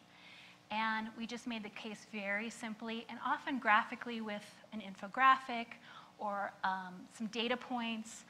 But we made sure that we told that story briefly in several different ways, including with data, including with a real story. And make it easy to understand, for them to tell other people about it, and for them to make the case. And that one-pager should really be helpful in that way. And you know, remember, they want to solve problems for their constituents, and they want to look good doing it. So you know, help them do that. Sell them on that. That's part of the sales job, is how good this will be for the people that they have been elected by. The one-pager, again, there's a pretty good example in your toolkit, but this is sort of the takeaway for someone who's on to the next meeting in the next 17 meetings. Like, they gave you their time, maybe 30 minutes, and then they're off to talk about something else that's not even health related, and then something else and something else.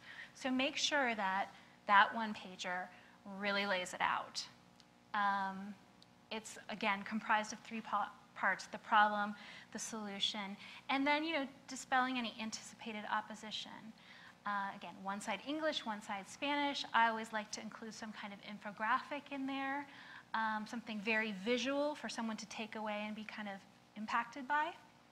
So, yeah, I think this is a really important piece to have kind of at your side. I will say that, for certain policies I have seen, when we knew that certain constituents, like you had a billboard for one person, when we knew certain people we really needed to talk directly to, we would maybe make a one-pager that was borough specific. In New York City we have 5 boroughs, so it would be Bronx specific, or it would be, just very specific to a certain special population that we knew people would be really interested in.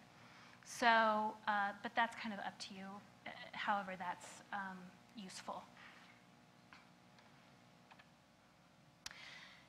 Anything else we should consider going into these meetings? I've never met with a legislator in New Mexico, so I'm just curious, those who do that frequently, if there are other things to consider. So you need to do a little homework, a little background information on this particular legislator, how long they've been serving, what committees they currently sit on, what kind of pieces of legislation have they sponsored or co-sponsored. That way, you have an opportunity in your talking points to reference those things that they have worked on for your issue. Are they completely opposed to you? Yeah. Do they own a string of convenience stores? Do they own a bar? Are they, an insurance salesman? I mean, you need to do your homework on them as a person and as a legislator. Very good. That's good advice. Anything else that, yeah? I think right along with that is one of the pieces that makes sense is how willing are they to change anyway? Yeah. It's kind of like, it's like the smokers. The smoker, yeah. And then you have the legislator who do tobacco on. Yeah. How addicted are they? Yeah. And there's a point where you're not going to change their mind to, who's really, who is this message going to land on? Yeah, that's great. That's great advice. To that point, you can go to followthemoney.org. Yes. And you can get pretty much know how much everyone's given per dollar. Yeah. And it's not unheard of for certain organizations to publish that and make that very explicit during, at certain times in terms of making a list of local policymakers and who takes what money. I mean, I've seen organizations in New York City do that. Yeah. And you have to weigh whether or not that's a good idea. It is amazing how the pays both sides. Oh. Money for election. I mean, they'll fund the winner and the loser just in case. Yeah. Oh, yeah. So you got to assume that they're really in contact with someone. Okay, good advice. Any questions? I'm going to look at the time. We're doing all right. So let's take a 5-minute break for the sake of time. If you need to use the restroom or get a little drink or make a call. So previously on this training, we were talking about meeting with policy members or policymakers. And so now it's time for us to testify. We're going to have hearings, and we are going to all be testifying. And I think that the way to think of the testimonies is to think about sort of different people telling different parts of the story about why this policy has to happen. And again, I keep saying that different kinds of information and different stories move people differently. For some people, expertise is really a sort of important part of their decision making, and for some people, real stories is very important. And for, so you should have all of those bases covered. We're going to talk a little bit about that. So I think at the center of the testimony is often the public health argument, right? That is why we're all doing this work, is we want people to be healthier. So this testimony, and all of this is outlined, I'm really, again, really conscious of time today, so all of this is outlined in a lot of detail in your toolkit, but the public health argument should really be summarizing the problem, the burden on health, the relevant science. It describes what the policy does, its intended and anticipated impact. It talks about other jurisdictions that have done this and the success that they have experienced, any relevant science. It does address sort of anticipated arguments by the opposition, and it gives details around how enforcement will work, and sort of just, it is an overview testimony, and it's just the facts. And in New York City, that was often delivered by the Commissioner of Health. Again, just the facts, because as a Commissioner of Health, you can't advocate or lobby, but you can educate and give the facts of here's what this is and here's how this will work.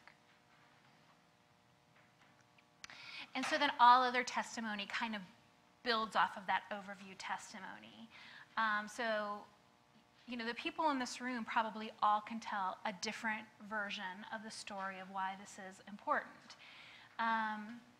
So details of the policy and how it would work and why it's necessary. And that could be told by possibly an enforcement agency, possibly by an advocate. Who else tells that kind of story, do you think? Okay. It's probably like an enforcement person or sort of the nuts and bolts of what the policy does. More details on science supporting the policy. In New York, we often invited experts to testify. And by testify, I mean they could just send in testimony if they were like living in North Carolina or something like that. In some cases, sort of researchers actually showed up to our hearings and testified, which was wonderful. But those kinds of things can be also just submitted. And a lot of academics and researchers are happy to do that because they love seeing these policies passed. Exposing problematic industry practices and misinformation.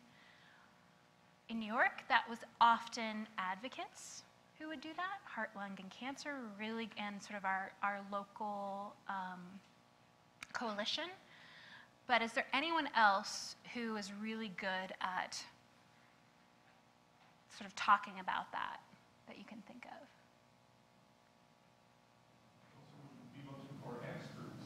Yeah, there are plenty of experts who understand how tobacco rolls, and they would do that testimony too. Okay? The impact on businesses or those affected. Who would deliver this? Again, professional associations. Yeah, absolutely. Experts, or like other sort of governmental agencies that will possibly be enforcing this? The health enforcement officer Yes. from Las Cruces was crucial to the El Paso testimony. Yeah.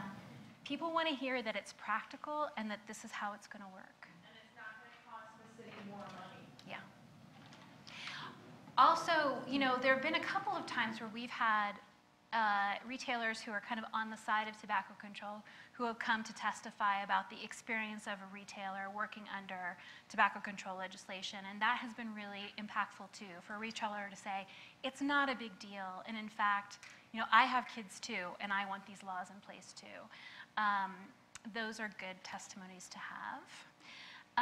The impact on community and special populations. Who delivers that kind of testimony? Moms? Yeah. And youth themselves. I was going to say just those special populations themselves should. Yes.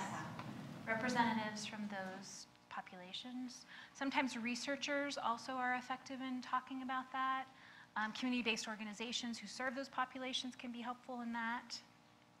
The impact on real people is obvious. I told you about Marie, who showed up to every hearing and was so powerful. You know, there are people, I'm sure that you know here in New Mexico who have similar experiences who are willing to testify. And then details on enforcement. Again, this is something that could be done by the enforcement agency. I mean, there are, you know, plenty of people who can sort of speak to that. So I think that's sort of cobbling together kind of the story that you want to tell. Are there other pieces that you can think of that I haven't listed that you would think would be important to tell in a hearing?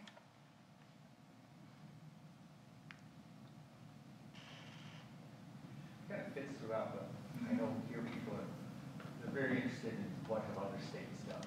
Yes. So I see many of these kind of fitting in that can be pulled in, but that's helpful. Yeah. Yeah.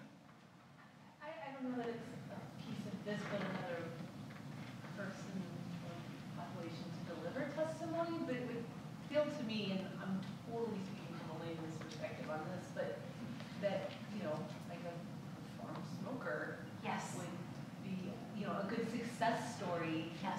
It's possible, I did it, it made things better, you know. So My great. world didn't fall apart. Yeah, yeah, I feel better. My family is happy. Healthier. Here's how everything has gotten better. Absolutely great stories to tell. And can speak to, like, once it got to a certain price, like in terms of tax, I quit. And that's when things, you know, got a lot better. Yeah, I like that a lot. Okay, so you can see that, I mean, you get it. There's a lot of different angles to go and just sort of go at every angle, tug at every sort of intellectual and heartstring with all of that. And while the rest of it is happening, you know, you're still kind of making the case to the general public in many cases, right? You have to sort of educate on, they're reading in the newspaper that this policy is in play, and so you need to be talking about why it's a good idea and why it's important. And I think that the way that we handled this was we did a lot of releasing of supportive data, public opinion surveys, the impact on other jurisdictions and how things got better for them, just discussing sort of the burden of tobacco control and the way that this policy would solve that.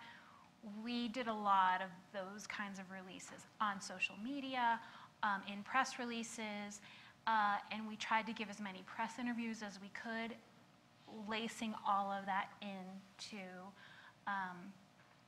those. You know, give exclusives to news outlets if you can, especially if you can feature these real stories that are so impactful of someone's life who got better because they quit, of a retailer who's completely supportive of this policy and here's why, of these youth groups who are doing these amazing stunts to educate people. You know, really pitch sort of those personal stories that, you know, that a lot of news outlets, especially TV news outlets, really like. I would try to put some op-eds out there. There's a sample op-ed in your toolkit that's laying out sort of a public health rationale for a policy. You know, and I would just write it to sort of whatever is appropriate to the readership. You know, an op-ed to the New York Times is really different than an op-ed to, like, the New York Daily News. The readership is just different. So, you know, think about making the case for your policy and why it's important to that readership.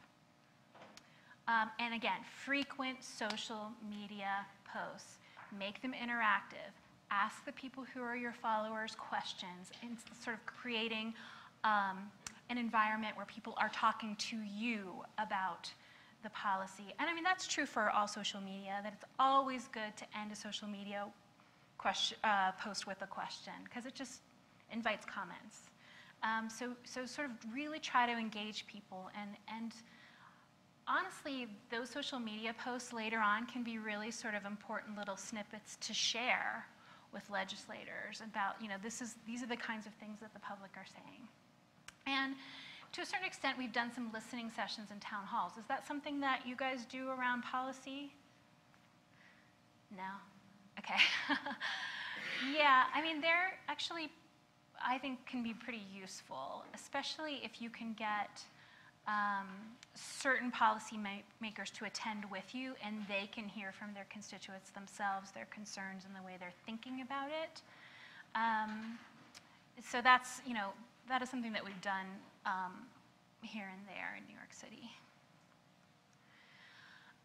So I wanted to spend more time on this, but I think we've done a lot of talking about where we all fit into all of these pieces. Some of us in here can advocate.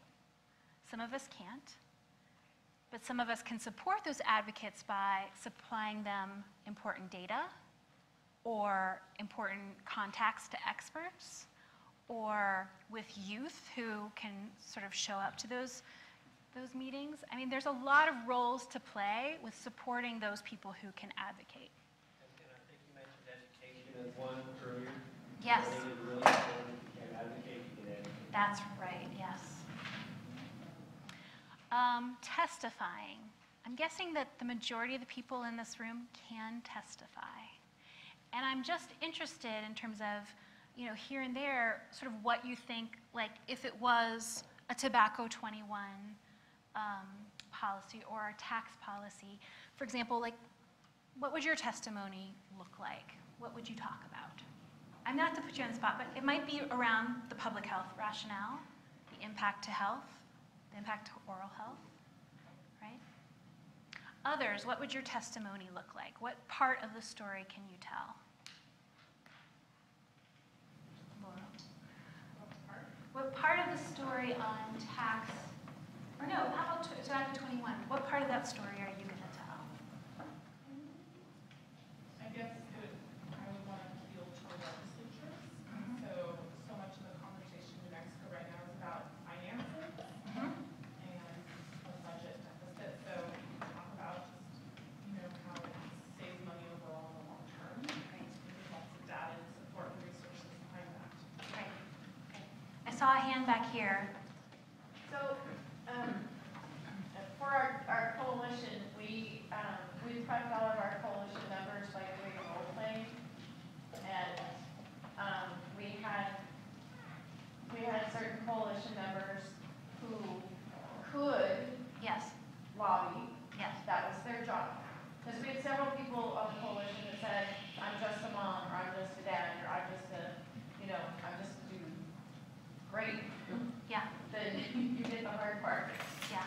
But you can testify about, legislation that's already passed. You can talk about the data, the health effects, things like that, all day long. As a member of a state agency, you need to get it approved. But but you can talk about the health effects all day long. That's not prohibited. Mm-hmm. And that is kind of part of your job. Yeah. Yeah. But you break it down into sections and you do that ahead of time. Yes.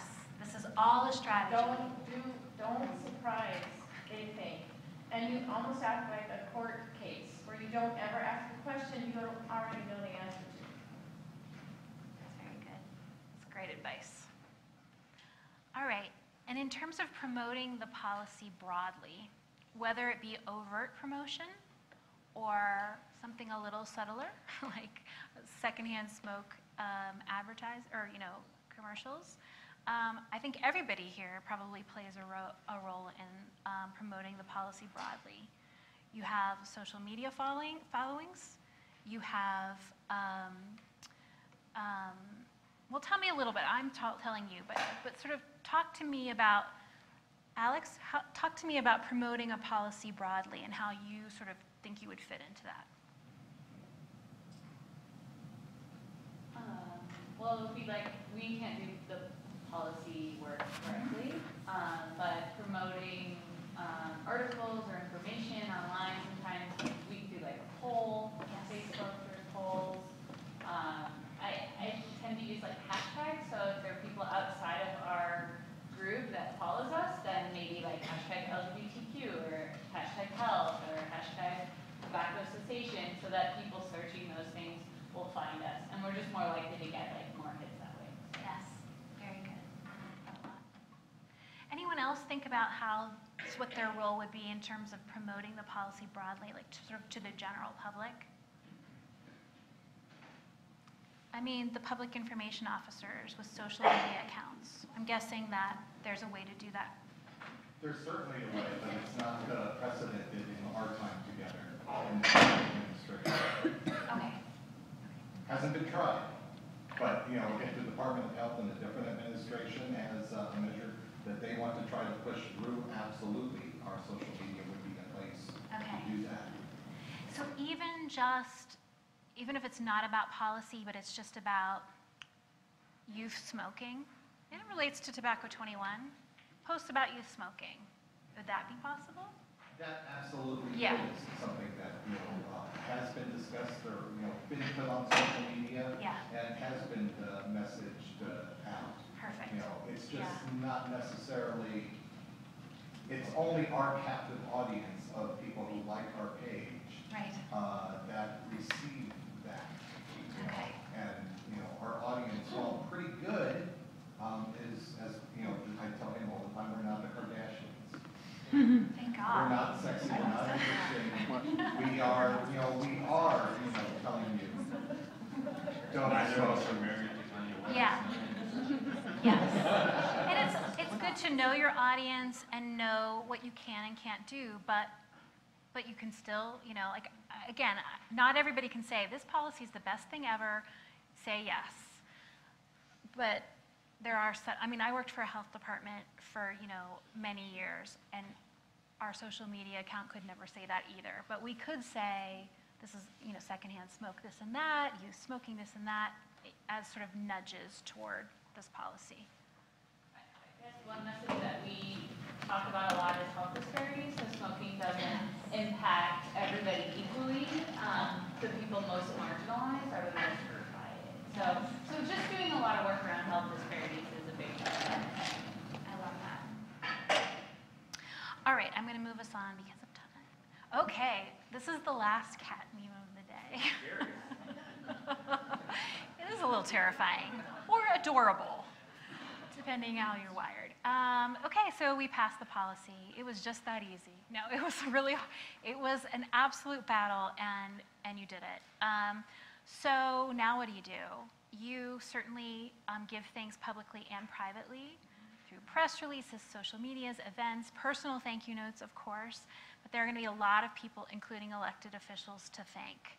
So be very generous with credit giving because they will remember that the next time you have a policy that you want them to pay attention to.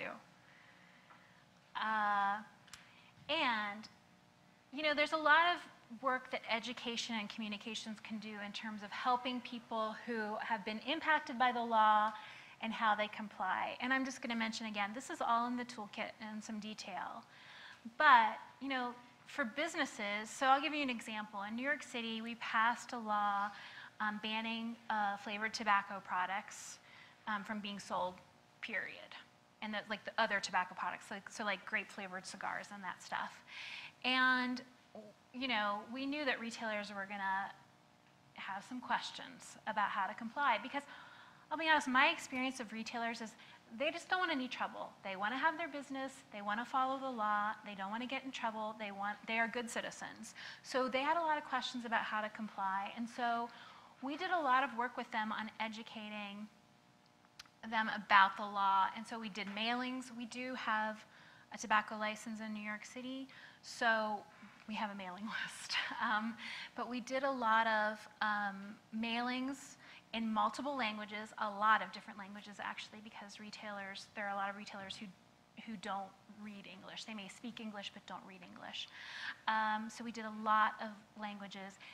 We did information sessions in each borough for retailers that they could come and ask questions to lawyers and enforcement people. That's really all, you know, that's what they want to do, is they just want to follow the law. And in some cases, for really large laws, we would send in-person representatives to visit areas with sort of low compliance rates or just sort of a smattering of areas to sort of do, you know, 10-minute sort of interactions with with retailers to say, hey, this is the law. Do you have, here's what it is. Do you have any questions? And here's materials where you can get more information. And if you have questions, here's the number to call. It's really, it should be a very good faith effort to make sure that people know what they have to do in order to comply. For smokers who are impacted, it's important to educate them that the law has changed, and that, and the message around that is always cessation. The law has changed. It's a great time to quit. Let us help you. And for the general public, it's good to sort of say the law has passed and it's good for everyone. And I think that you can do a lot of this in paid social media and earned media. And I'm going to show you an example of a paid campaign that we did. When we had Smoke-Free Parks and Beaches pass, you want to talk about feel-good advertising. Here it is. NYC parks, beaches, and pedestrian plazas are now smoke-free. Now's the time to quit smoking. For help, call 311 or search NYC Quits on nyc.gov. We did a feel-good campaign around parks and beaches passing, and also made sure that the cessation messaging around that was very strong. In the months and years following the passage, it's great to update the media or other interested parties on the progress, keeping really good data on this in terms of compliance, the estimated impact on prevalence, on morbidity and mortality, although sometimes those measures aren't quite sensitive enough to really truly show an impact of like a single law. And the impact on economic factors. When we had our 10-year anniversary of our Smoke-Free Air Act in New York City, we had a party. And we also produced a report that really detailed all of the economics and public health metrics that we were following very closely over those 10 years. It is available online, so if you're ever looking for evidence that Smoke-Free Air Acts help the economy, that is a good place to look. And like I said, this is really important information for other jurisdictions who are thinking about these policies. It's always good to keep track of this so that when you're asked, you can say, yes, here's how we did it and here's what the law did, because we know you're going to have to make the same arguments we made. Any questions? Okay, we're almost there. We're going to talk about evaluation. And I know everybody's like, oh my gosh, you and your data. I know, but this is going to be, it's important and it's going to go fast and it's pretty interesting. So, for any campaign, and I'm talking about a policy campaign or a communications campaign, it's really important to understand, or any policy or intervention, it's really important to understand the impact of what you've just done. And it's really important to think all of that through when you're beginning the process before you've even produced any campaign. You should know already what your evaluation is going to look like. And a lot of times this does get overlooked. I mean, I have been in rooms when people have said, well, the campaign's over, how are we going to evaluate it? And you're like, oh, it's too late. It's not too late, but but it's a good idea to have it all planned out ahead of time. So, it should be conceived when you're setting goals and defining audience, because ultimately you're going to be asking yourself, did we reach these goals with the intended audience? Those are the questions that will be answered by your evaluation. So in terms of a regular media campaign, I think sort of the metrics that are good to collect, and again, this is all in excruciating detail in your toolkit, but collect the number of placements, obviously. Your media buyer can help you with the estimated reach of your campaign, and so the population, how many people are going to see it, and the number of impressions, how many times are they going to see it. If you're doing digital media, number of click-throughs, on sort of Hulu or YouTube, the number of times an ad was watched all the way through. likes and shares on social media are good metrics. I will say that I love this metric the most, especially for cessation campaigns. Calls and online hits to the quit line as you're on the air are really wonderful metrics to look at. As I demonstrated, at the beginning of our day when I showed you what call volume does when you're on the air, it goes up, and that's a really good metric to pay attention to and to share with others who may be asking you why you're spending so much money on a media campaign. Earned media hits, so how many articles were generated, if you can, sort of the number of the readership of those articles is always good to sort of keep in your back pocket, and the number of complaints. We always kept track of the number of complaints. Yeah. That's probably the best opportunity to improve the campaigns, the actual complaints, to give you honest feedback. I will say, I don't think complaints are a bad thing. It depends on what the complaint is. And we talked a little bit about this earlier, but if someone says, I saw this and I was really upset, I have empathy for someone who's upset. I don't think that is a bad complaint because they were engaging with us emotionally and intellectually in a way that I think is important in order for the media to work. Now, if they call and complain that it's airing during, Nickelodeon hours, whatever, that's different. That needs fixed. But I do think, listening to the nature of the complaints is smart. If something feels false or incorrect, that's important to know. But I think just someone saying, this was really upsetting, this is my opinion. I don't think that's a bad thing. I think it might be even a good thing. But it is important to look at the nature of your complaints. Not all complaints are bad, and not all of them are good. So, yeah. But I think you're right. All of this feeds into what our next campaign is going to look like. So we'll talk a little bit more about that. For a policy campaign, the most obvious answer or question to ask is, did it pass? If yes, well done. And then as you move forward with implementation and enforcement, has the policy done what was expected in terms of the impact on public health, economics, all of those things that we discussed? What are the compliance rates? And, if you do public opinion surveys, which a lot of people, and we rarely had the money to do them, but it is good to sort of check in on public opinion. I will say we did it for the Smoke-Free Air Act at 5 years, and it was overwhelmingly popular. I think at 99% of New York City was happy that they had a Smoke-Free Air Act. So those are great data to have if you got them. They're not always easy to collect just because of the cost. I really like doing pre and post data collection for a campaign because it demonstrates change. And so prevalence is certainly something that you're going to look at, as is smoking-related mortality, morbidity, but those two are not particularly sensitive in showing the impact of a campaign, right? A lot of things factor into smoking prevalence, not just one campaign. So it's good to sort of always be looking at that. I really like call volume, obviously, as a pre and post, or sort of through the duration of the campaign to understand what the change has been. I also really like pre and post surveys that collect data on attitudes, opinions, self-reported behavior change, all of that. We used to do those by phone. We now do them online. Online is much cheaper. So if you have the resources to do something like that, it's a good idea. There are a lot of already validated instruments with really good questions on them that sort of measure campaign impact.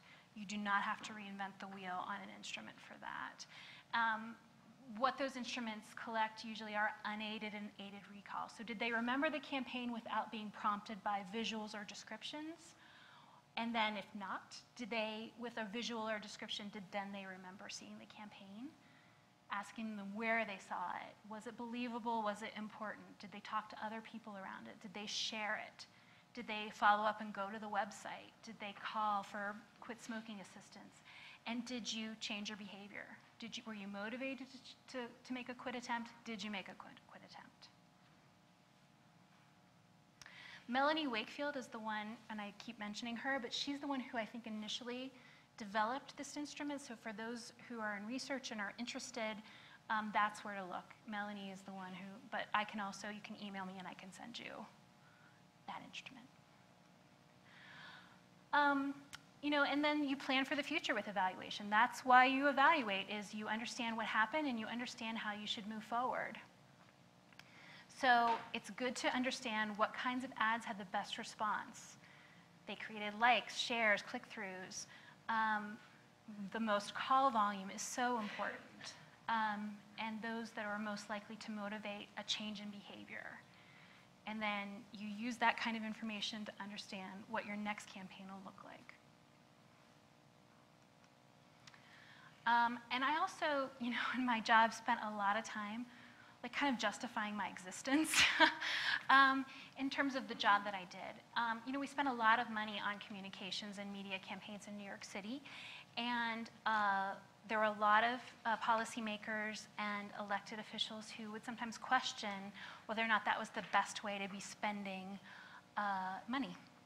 And so you have a template in your toolkit that really outlines, honestly, it's exactly the template I used when I was asked questions about why are we doing this and why are we spending this money.